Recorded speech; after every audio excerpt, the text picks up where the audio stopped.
ഫഹദിൻ്റെ രംഗണ്ണനായിട്ടുള്ള തകർത്ത അഭിനയം കണ്ടു കഴിഞ്ഞപ്പോൾ എനിക്ക് രണ്ട് വാക്ക് പറയാതിരിക്കാൻ തോന്നിയില്ല.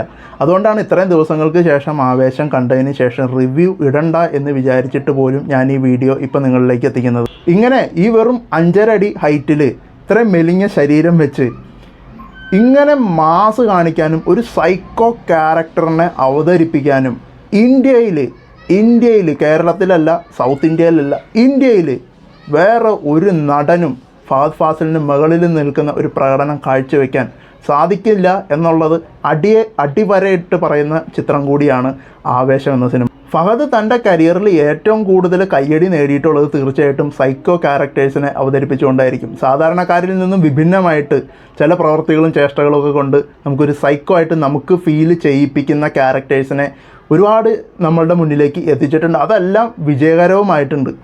ഇപ്പോൾ അതിൽ തുടങ്ങി വെച്ചത് എനിക്ക് തോന്നുന്നു ഒരുപക്ഷെ കുമ്പളങ്ങി നൈറ്റ്സ് ആയിരിക്കും. കുമ്പളങ്ങി നൈറ്റ്സിലെ ഷമ്മി, പിന്നെ ട്രാൻസിലെ പാസ്റ്റർ, ജോജിയിലെ ജോജി, പിന്നെ പുഷ്പയിലെ ഭഗ്ബോർ സിംഗ് ഷെക്കാവത്ത് IPS എന്ന പോലീസുകാരൻ, പിന്നെ മാമന്നനിലെ രത്നവേല്, ഇപ്പോൾ ആവേശത്തിലെ രംഗണ്ണൻ. ഈ സിനിമകളൊക്കെ എല്ലാം കമ്പയർ ചെയ്യുകയാണെന്നുണ്ടെങ്കിൽ ആവേശത്തിലെ രംഗണ്ണൻ്റെ തട്ട് ഒരു പടി ഉയർന്നു നിൽക്കും എന്നുള്ള കാര്യത്തിൽ യാതൊരുവിധ സംശയമില്ല.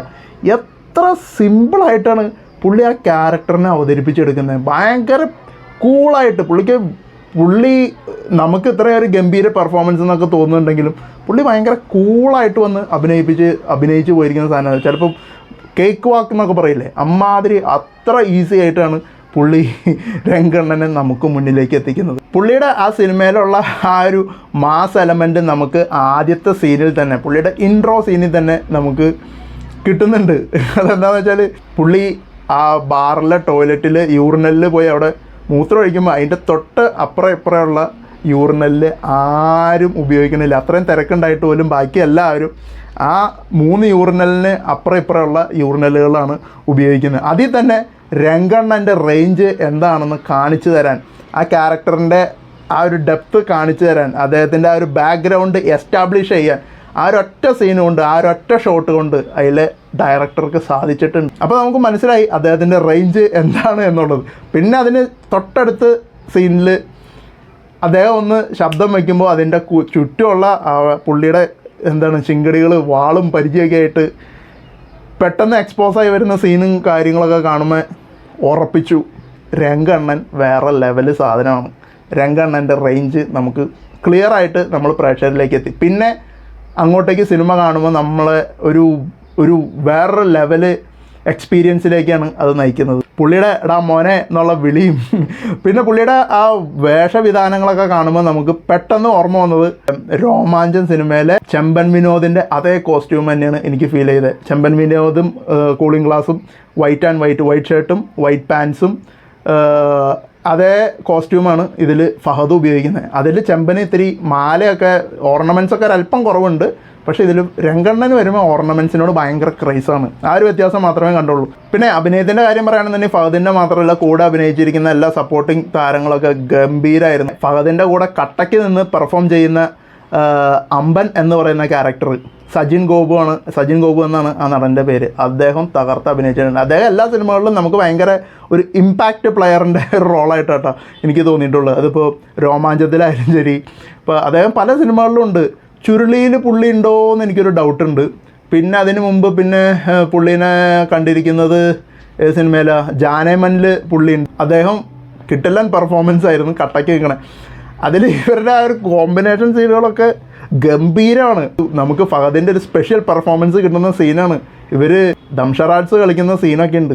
എൻ്റെ പൊന്നോ, ഫഹദ് ഛോട്ടാ മുംബൈ എക്സ്പ്ലെയിൻ ചെയ്യുന്ന അല്ലെങ്കിൽ ആക്ഷൻ കാണിക്കുന്ന സീനുണ്ട്. അതിലൊക്കെ ഫഹദിൻ്റെ പെർഫോമൻസ് വേറെ ലെവലാണ്. സൈക്കോൻ്റെ ഒക്കെ അങ്ങ് മാക്സിമം പീക്ക് നമുക്ക് കാണാൻ സാധിക്കും. ഒരു സംശയം വേണ്ട, സൈക്കോ ക്യാരക്ടേഴ്സ് അവതരിപ്പിക്കാനായിട്ട് ദ ബെസ്റ്റ് തന്നെയാണ് Fahadh Faasil, the psycho king എന്ന് വേണമെങ്കിൽ പറയാം. അപ്പോൾ അങ്ങനെ മറ്റ് നടന്മാരായാലും പിന്നെ ഹിപ്സ്റ്റർ, എനിക്ക് തോന്നുന്നു പുള്ളിയുടെ ഡെബ്യൂ ആയിരുന്നു എന്ന് തോന്നുന്നു. ഹിപ്സ്റ്റർ സോഷ്യൽ മീഡിയയിലൂടെ സിനിമയിലേക്ക് വന്ന താരമാണ്. പിന്നെ ഹിസ്റ്ററിൻ്റെ കൂടെ തന്നെ വേറെ 2 പേരുണ്ട്. ആ 2 പയ്യന്മാരും വളരെ മനോഹരമായിട്ട് അവതരിപ്പിച്ചിട്ടുണ്ട്. എല്ലാം ഗംഭീരമായിട്ടുണ്ട്. പക്ഷേ മൻസൂർ അലി ഉണ്ട് സിനിമയിൽ. പുള്ളിയുടെ സീനുകളൊക്കെ ഒരല്പം ഓവർ ആക്ടിങ് ആയിട്ടാണ് എനിക്ക് തോന്നിയത്. പിന്നെ ഇതിൽ ഇവരെയൊക്കെ റാഗ് ചെയ്യുന്ന ആ സീനിയറായിട്ട് വരുന്ന ആ ഒരു പൊക്കം കുറഞ്ഞ ഒരു പയ്യനുണ്ട്. പുള്ളിയും കിടിലായിട്ട് തകർത്ത് അഭിനയിച്ചിട്ടുണ്ട്. അപ്പോൾ ആ ഒരു അവരൊക്കെ തകർത്ത് അഭിനയിക്കുമ്പോഴാണ് അതുക്ക് മേലെ പെർഫോം ചെയ്യാനായിട്ട് ഫഹദ് ഫാസിലിനും സാധിക്കുന്നത്. പിന്നെ സിനിമയുടെ മ്യൂസിക് ആയാലും എല്ലാം നമുക്ക് ഒരു ഫുൾ ഓൺ എൻ്റർടൈൻമെൻറ്റ് നൽകുന്ന ഒരു കംപ്ലീറ്റ് പാക്കേജ് തന്നെയാണ് ആവേശം എന്ന സിനിമ. പിന്നെ ഞാൻ ആലോചിച്ച കാര്യം, തൊട്ടപ്പുറത്ത് റിലീസാണ് വർഷങ്ങൾക്ക് ശേഷം എന്ന, അതിൽ എനിക്ക് തോന്നുന്നു യുവതാരനിരയിലെ ഒരു 50% ആൾക്കാർ ആ സിനിമയിലുണ്ട്. അത്ര ഹെവി സ്റ്റാർ കാസ്റ്റുള്ള സിനിമയാണ്. ഇവിടെ രംഗണ്ണൻ ഒറ്റയ്ക്ക് തകർത്ത് അഭിനയിക്കുകയാണ്. അപ്പോൾ ആ Rangannan versus half of the Malayalam ഇൻഡസ്ട്രിയിലെ യുവതാരങ്ങളാണ് ഇപ്പോൾ കോമ്പറ്റീഷൻ നടക്കുന്നത്. എന്തായാലും പിന്നെ മലയാള സിനിമയുടെ വൺ ഹെവി സുവർണ കാലം കൂടിയാണ് നടന്നുകൊണ്ടിരിക്കുന്നത്. ബാക്ക് ടു ബാക്ക് സക്സസ്സുകളാണ് പ്രേക്ഷകർ തിയേറ്ററിലേക്ക് ഒഴുകിക്കൊണ്ടിരിക്കുകയാണ്. അപ്പോൾ അതേ സക്സസ് നിലനിന്ന് പോകട്ടെ എന്നും പ്രതീക്ഷിക്കുന്നു. അപ്പോൾ ഓവറോൾ ആവേശം കിടിലം പടമാണ്, ഒരു സംശയം വേണ്ട. നമ്മൾ ആവേശത്തിന് കൊടുക്കുന്ന റേറ്റിംഗ് 9/10. അപ്പോൾ തീർച്ചയായിട്ടും രംഗണ്ണനെ കൂട്ടരെ തിയേറ്ററിൽ പോയി തന്നെ കണ്ട് ആസ്വദിക്കുക. പക്ഷേ വർഷങ്ങൾക്ക് ശേഷം ആവേശം കമ്പയർ ചെയ്യുമ്പോൾ എനിക്ക് തോന്നുന്നു യുവാക്കൾക്ക്, യങ്സ്റ്റേഴ്സിന്, ആ ഒരു ടീമുകൾക്ക് മൊത്തം ആവേശമായിരിക്കും നല്ലൊരു ഫീൽ നൽകുന്ന, നല്ലൊരു എൻ്റർടൈൻമെൻറ്റ് നൽകുന്ന പടം.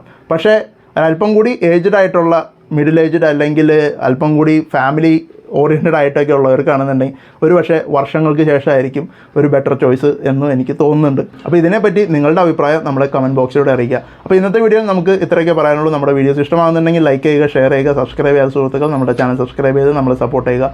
അഥവാ നമ്മുടെ വീഡിയോസ് ഇഷ്ടമാകുന്നില്ലെങ്കിൽ തീർച്ചയായിട്ടും ഡിസ്ലൈക്കും ചെയ്യാവുന്നതാണ്. അപ്പോൾ ഇതിലും മനോഹരമായ മറ്റൊരു വിശേഷവുമായി നമുക്കിനി അടുത്ത വീഡിയോയിൽ കാണാം. അപ്പോൾ അങ്ങനെ കാര്യങ്ങൾ താർക്കല്ലേ. ബൈ.